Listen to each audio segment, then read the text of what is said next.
Welcome back to the Alternative Highs podcast, the number one podcast in southwestern Ontario. That is a fact. There is a quick PSA that I need to put out here. A solid number of you are watching my podcast. Just hit the damn subscribe button. It's easy. You don't need to hold on tight to that thing. And with that being said, on to today's podcast. Today, I'm chatting with Tyler Towsley, pastor. What church are you pastor? Thames Christian Fellowship. Thames. And how long have you been there for? Actually, just since October. Yeah. Yeah. Are you fresh to Chatham? Or are you born and raised here? Born and raised here. And what got you to the pastor? Like, yeah. You're just working on, correct? Yeah. So I was at another church here in Chatham as the youth pastor. Okay. For 5 years before I accepted the lead pastor position at Thames Christian. And so, yeah, crazy whirlwind of stories. Like, I've always lived in Chatham, Kent. Yep. I was a drug addict for 10 years. Yeah. Had a real hard battle which started out with just using marijuana recreationally, which then turned into, everything else, going from acid, mushrooms, crystal meth, ecstasy, all of it. Jeez Louise. Yeah. The only thing I never used was crack or heroin. That's my past. Yeah, that's the only two things I never used. And I felt like if I got to that point, I would be at the point of no return. And so, but I knew that if I probably stayed in my addictions longer, I probably would have got there, because I also said no to everything else too. I was no, I'm only going to be natural. Yeah. I'm only going to smoke weed. Yeah. And buddy was like, hey, try this acid. Try this, man. And I was like, no, I'm not doing that. And they're like, come on. And of course, you give way to peer pressure, and you start doing all the things. And then I got involved in the Toronto rave scene and started doing all the chemical drugs and partying and stuff like that. And then that just escalated to crystal meth. And, from there, I dropped probably 70 pounds. I was down to 150 pounds, which obviously by looking at me, I'm nowhere near that anymore. Yeah. But I was dying. Yeah. I was dying. And I didn't know how to get out. I went to the mental health and addictions program. Yeah. The outpatient program that they have, where you just come and you sit and you talk to somebody for about half an hour and they check in with you, see how you're doing, and then you go home. And that didn't really work out for me. No. And so one night I was on my way to get some drugs and drove right through a ride program. I'd had been drinking before. Went right through a ride program. The police officer, I knew, as soon as I got on the other side, I pulled the car over, I stopped. I knew I was in trouble. I told the buddy that I was with, we're in trouble, man. And I got thrown in the drunk tank for the night. And I started to kind of replay the last 10 years of my life over. And in the jail cell. And I was like, I don't want to continue. I was 24. I didn't want to continue living like that. I wanted to have a family. I wanted to have kids. But I couldn't do it with the lifestyle that I had been leading. I had been leading a very selfish lifestyle. Yeah. And so I got out in the morning. I called my aunt, who was a believer. And she said, you need to go to Teen Challenge. And I was like, okay, sure. Whatever it takes. So I went to Teen Challenge and ended up getting saved. Came to know Jesus as my Lord and Savior through the ministry, and came back to Chatham, started working, and never had ministry in my front view. Yeah. No, because I always believed that ministry was a called position. If God wants you to be in the ministry, that you need to be specifically called for that job. That's interesting. Because I've seen guys that wanted to do it on their own, and some of them maybe even left the faith.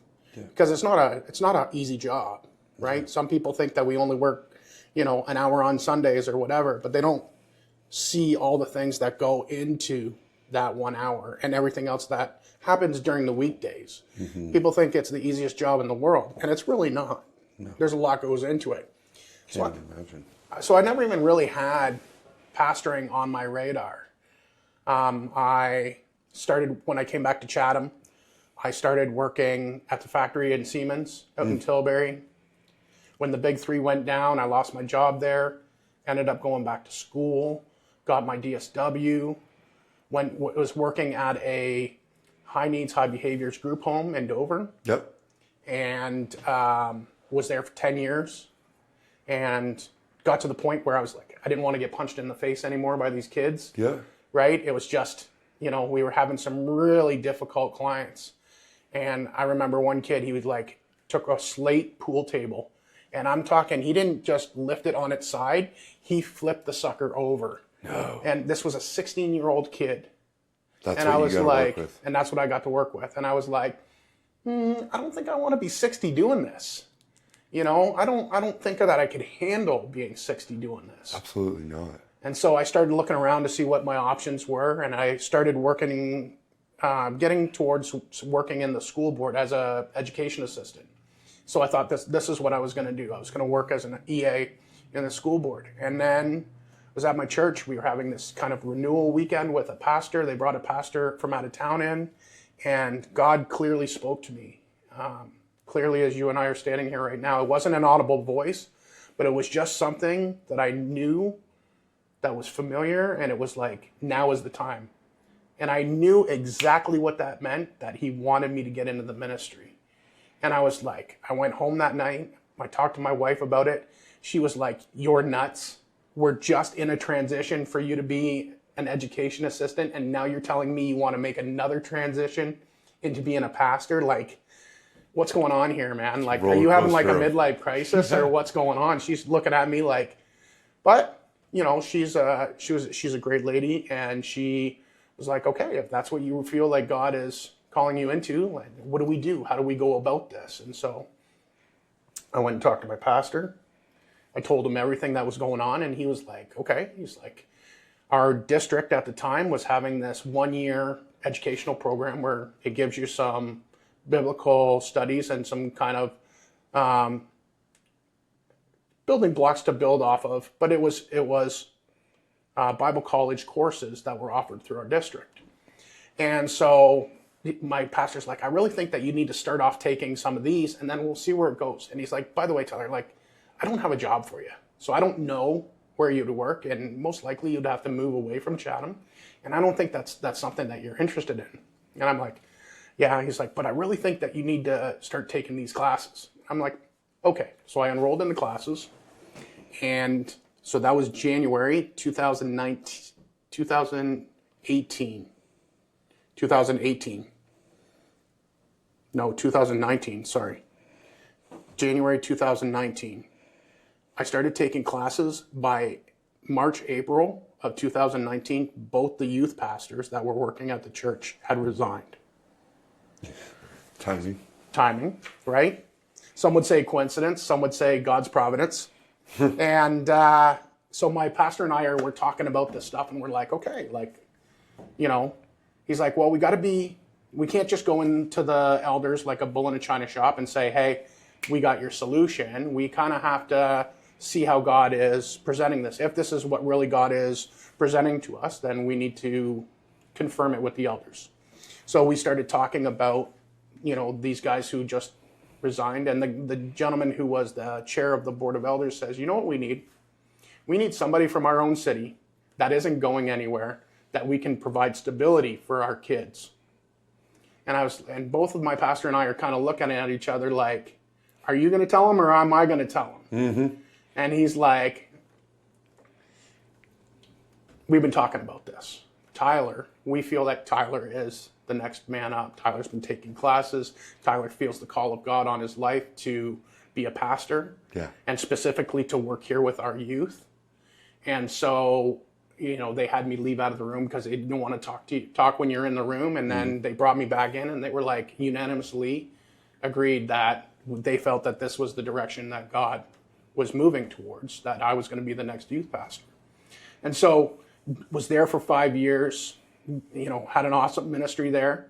And middle of last year, was just feeling this kind of discontent, not that I was not doing my job well or that things weren't going well. The youth were going good. We were just getting ready to go on a missions trip to Peru, and I was taking 9 people down there with me. 6 of them were kids, to go down to Peru to do missions. Things were happening. Things were going well, but I just really felt in my spirit like somebody could be doing my job better than I could. That the time was over for me in that position. And so I went and talked to my pastor, and he's like, we're not really, in the position to have like an associate pastor or anything like that. He's like, but you know what you should do? He's like, you should put a resume together and start looking at lead pastor positions. And I was like, okay, it wasn't really what I was kind of hoping for. I was kind of hoping for a transition right there in my church, because I love the church. I love the denomination. Mm-hmm. And I was just kind of hoping we could morph something in my position into something different. But he's like, hey, have you checked out this church, Thames Christian? He's like, they're looking for a lead pastor. He's like, I think it would be right up your alley. And I was like, okay, I'll check it out. And read the job description. Funny thing is, my wife and I used to attend there a long time ago. Before we went to Gregory Drive, mm-hmm. the church that we were at, we attended there. And my wife and I were like, do we want to go back there? Is this where we think God's calling us? And so we're like, you know what? Let's just do the interview. If nothing else, you get really good, a good opportunity to interview. Yep. So I met with the steering committee, and it was just like slipping into an old pair of slippers. Mm. Right? Yeah. It was just like everything that was supposed to be right in the universe was. That's amazing. Right? And it was just like you could tell that they were asking the questions that you had, the answers to. Nothing was a trick. Nothing was trying to like set you up for failure. They were really just genuinely trying to love on you and see if you were the right fit for their church. And so within a couple of months, I was hired. They were ecstatic to have me at their church, and then this October I started. So it was a pretty cool roundabout story how I got awesome. There, and how God kind of brought me through different things to get me there. Yeah, that's amazing. You and I have so many similarities. I have I got an addiction past as well, and I've always kind of wondered about something that happened to me 9 years ago, 10 years this Christmas. I was in a car accident. Perhaps you can, maybe there is no explanation, and that is the answer. My dad had his coming to Jesus moment in his life, and he had been never been to church, started going to church, got baptized. We played in a men's rec league in Richtown, and there was this goalie, we called him Holy, the goalie, was pastor in Richtown. And when I got in my car accident, I was laying in a bed. I was told I was never going to walk again.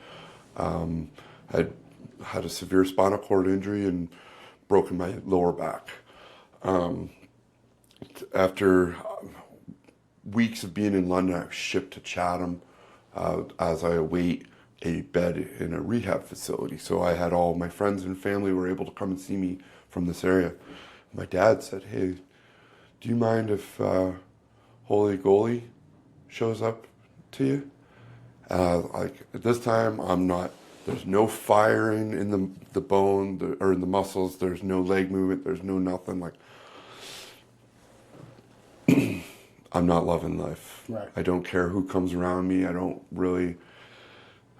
I just don't care. Like, yeah. I was really upset that I was alive at this point of my life. I really wish that I would have just went and passed through, and it was extremely painful. It was awful, and I'm not trying to paint a disgusting picture, but it was bad. Yeah.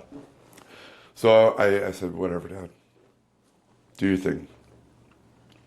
And lo and behold, Douglas Rowley walks through the door, and I played hockey with him. I lit him up like a Christmas tree for quite some time.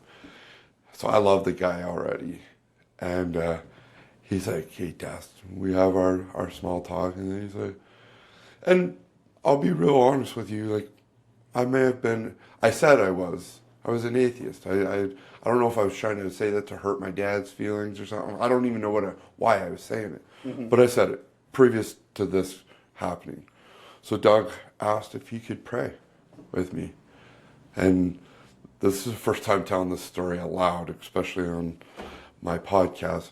But he started to pray, and he put his hand on my leg.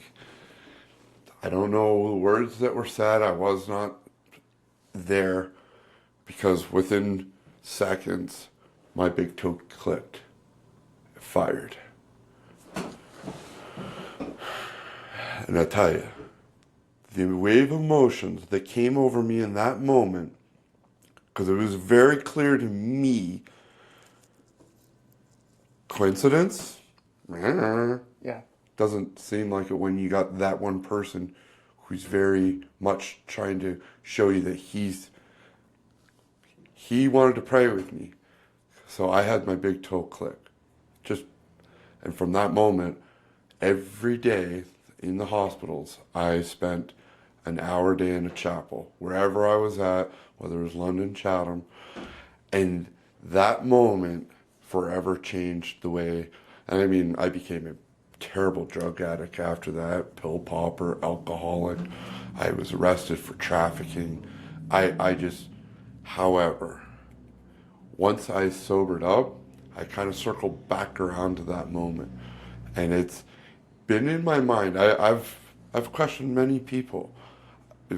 Was that God's way of having that conversation with me that, hey, no, I'm not who you think I am. I actually am here. Because it's been forever, 9 years of wondering. Yeah. So I don't know. Is there an answer to that? Is that the answer? What is Absolutely, that's the answer. Yeah. God was showing you in that moment that he was real. Yeah. That you're pushing him away, that you're, whether it was against your dad, just trying to get at your dad because of his faith, or your, your pushback to his faith, right? God in that moment was showing you, hey, I'm real, I'm here, and I'm going to do something in you that is going to blow your mind. Yeah. And it did. 100%. It blew your mind to the point that it made you emotional. And so, and he shows us his love in that way, right? Yeah. And some people he might not. Some people he might, but in that moment he knew exactly what you needed to bring himself glory, which was, and showing not just you, but other people around you, a miracle. Yeah. It still to this day sits very much at the top, very much out front. Like everything I do right now, I try to do with good intention. I try to make it purposeful. Like I really do try to do it at the right way. So I've been wanting to have that conversation. I've read it past people, and it's always interesting the way people view it, because it's real. Yeah. It's very raw. Yeah. So with that story being said, what does future plans, like, do you what more, how do you expand more on your skill set of what you want to do? So I come from hurt and pain, right? Very probably much similar to you do. If you have a past of drug addiction or alcoholism, you have hurt and pain. And so that's where I come from. I come from, a parent who didn't know how to manage their own disappointment and their own drug addiction. And, they put that on me and my brothers, not just me, but my brothers too, right? A dad who, he also battled drug addiction, both my parents. Like I shouldn't say I remember, but my dad just told me most recently, like 3 years old, going to the door and somebody knocking on the door and saying, "What do you want, hash or weed?" At 3 years old, you know? And so, like, drug addiction has always been around me. Yeah. But it's a product of something. Yeah. Right? Alcoholism is a product of something. It's product of the trauma, the hurt, the pain that we have inside of us because of something that happened. Right? And so, like, the church is supposed to be this place where people can come and receive freedom, just like you did. Right? Because what would your life have been like if you had just been stuck in a wheelchair for the rest of your life? Right? Can't even imagine. I try not to. And it's not only just the physical release that you received, but it's also the emotional release that you received. Right? And the things that God still wants to do in your life and how he's transforming you. And that's what I want to do. That's what I want to lead people into. Not that I can do any of that, because I don't, I'm not Jesus. I'm not God. I don't save anybody. I can't transform anybody. I don't have a magic wand that says, you're changed, you're renewed, you're redeemed. I don't do that. That's Jesus' job. Yep. But I want to introduce them to the one that can. Yeah. And so I know that Chatham-Kent is hurting. 100%. I know that their drug addiction is rampant. Alcoholism is rampant. At one time in Chatham-Kent, our beer sales were the highest per capita. And I don't know if that still is. But I know that, we have problems. Right? All of us have problems. And I can't, like I said, I can't wave my magic wand and make them disappear. But I can introduce you to somebody that will walk with you in it. Yeah. Who's never going to leave you alone, who's always going to be there with you. And he doesn't sometimes wave the magic wand and make it all disappear, but he wants to walk with you. He wants to show you his love, and he wants to continue to walk with you through it. All the bad stuff, all the heartache, all the pain, right? Like at one point when I was about 10 years old, I was perpetrated against by another boy in my neighborhood. You know what I mean? And all that guilt and all that shame that I carried for years, that it was my fault, that it was, there was something wrong with me, right? He freed me from that. He freed me from that. All that guilt, all that pain, all that turmoil, all of it that I was medicating from. Yeah. He freed me for it. It's powerful. And so the church, I'm a preacher. I preach on Sundays. But my real goal is transformation. Yeah. Is to see people experience Jesus in a way that their life is transformed forever. 100%. That's amazing. I like that a lot. Fuck, that was powerful. I gotta take a second and collect myself. Like the saddest thing is we're not the only city with a tent city. It's everywhere. People have so many different opinions. Nobody asked to become an addict. Nobody. No. They're like, hey, I want to be a crack addict today, or no. I want to do fentanyl. Like you get to that part of life where it's just it seems like there's no. I'm with you. I want to help change that. Yeah. I want to help. I don't like you. I don't have that wand. I just got the experience of how I did it. Yeah, but that's the most powerful thing you've got. Yeah, is your testimony, right? Yeah, that I was this way once and now I'm this way. Yeah, and the only way that I can explain it is that I know the man who did it. Yeah, I know Jesus. And Jesus changed my life. I wouldn't be here. I'd be dead in a ditch right now if Jesus didn't change my life. Because that's where my life was going. I was going to be dead in a ditch. Quite literally. Literally. I was like always a heavier set kid. I was 150 pounds. I was dying because I wasn't eating. Because drugs were more important than food. You had to pay for the drugs before you paid for the nutrition. That's right. Yeah. And I was thin, I was dying. My grandma was bawling. I lived with my grandparents, and she was bawling. She's like, Tyler, you're killing yourself. Yeah. You're killing yourself. Powerful story. I had no idea what we were getting ready to get into when this podcast started. This has been just eye-opening. Yeah. Like you and I can get together on some projects here. You and I can do some big change in this city, I believe. Yeah. And I really want to get behind something. If you, we'll have to sit down and talk after we put this podcast to rest. But yeah, we're going to get together and work. So, what's next for you?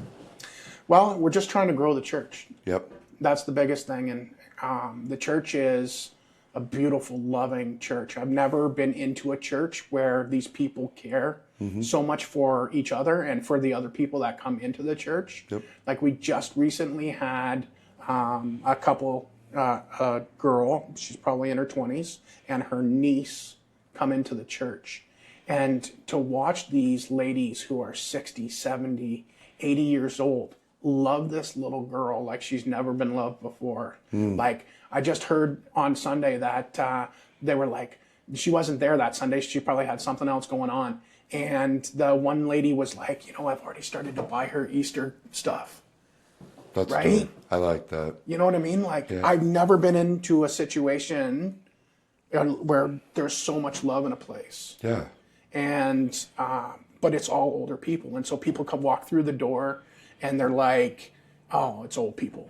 Yeah. Right. And so they stay for the service because people get awkward about that kind of stuff. Right. But they leave because they're like, this is just full of old people. And so my goal is to try and get people to see the love and the compassion that these people have and the love of Jesus through these people. And that's what it is. Jesus in his word, he says that you will know that you are my disciples by your love. And so I want people to see the love that is there at the church and that our church would be a place where people would come to find freedom. That's beautiful. And that's what I want. And so that's what we're working on. We've been throwing our stuff up on socials and trying to work that way. And it's funny trying to put it on socials.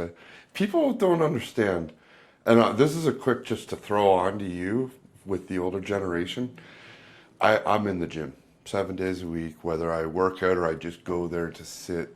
And that older generation is who I sit with in my dressing room. And that, if you prompt the proper questions, could be all the education you'll ever need in a lifetime is through the generation. absolutely. They are the best.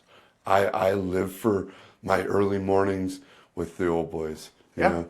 I love that conversation. Yeah. And they're not afraid of answering a question. You got a question? Ask them. It'll be the funniest response sometimes. Sometimes. It'll catch you so off guard you don't even know. Right. But we get, and I tell this to the congregation, I tell them to the people, I said, listen, you guys think that you're done serving, that you're at the end of your time of service. I said, you guys have the most to give. I said, you have the experience. You've walked with Jesus the longest. You can tell people where, what you've done and what worked and what didn't work. And, you've stood the test of time. Yeah. I said, you got the most to give. That's awesome. Yeah, you're not wrong.